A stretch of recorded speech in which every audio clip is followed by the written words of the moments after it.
malam itu sunyi. Hanya suara jangkrik yang terdengar dari balik pepohonan. Penduduk desa dan anak-anak berkumpul melingkar, dan di tengah mereka duduklah seorang tetua yang rambutnya telah memutih, tetapi sorot matanya tetap teduh, seperti seseorang yang telah lama bersahabat dengan kehidupan. Ia menghela napas pelan, lalu bercerita dengan suara lembut yang mengalir seperti sungai tua. Anak-anakku, kalian mungkin belum banyak berjalan, tapi kehidupan telah berjalan lebih dahulu untuk kalian. Ketahuilah, sejak dahulu kala, manusia tak jauh berbeda dari sebuah perahu kayu yang terapung di lautan luas. Perahu itu, itulah tubuh kalian. Ia membawa kalian kemanapun takdir mengizinkan. Kadang lautan lembut seperti ibu, kadang mengguncang seperti angin yang gelisah.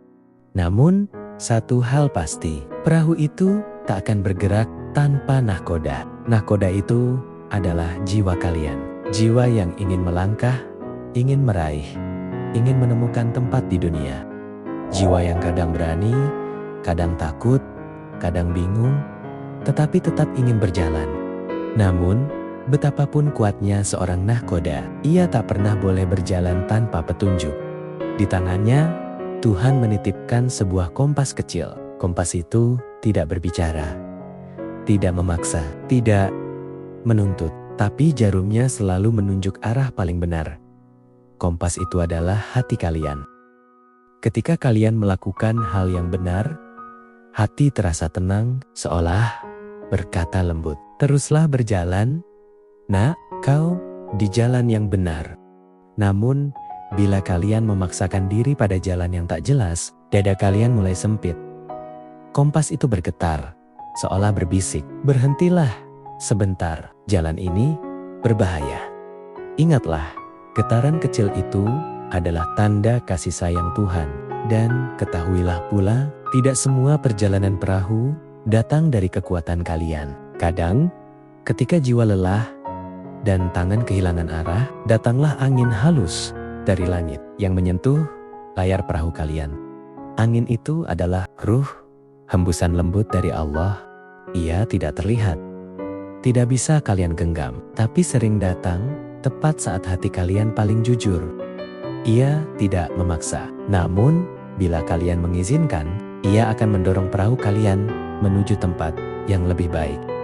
Adapun dayung yang kalian gunakan, itulah akal dan logika. Dayung itu penting, sangat penting. Namun, ia akan sangat melelahkan bila kalian paksa melawan kompas hati. Semakin kalian menjauh dari hati, semakin berat hidup terasa, meski logika menumpuk 1000 alasan. Maka, anak-anakku, dengarkanlah pesan Nabi kita yang penuh cahaya. Tinggalkanlah apa yang meragukanmu, dan ambillah apa yang tidak meragukanmu. Karena dalam perjalanan ini, yang benar akan menenangkan, yang salah akan mengguncang dada, yang jujur akan memudahkan langkah, yang keliru akan membuat kalian merasa jauh dari diri sendiri.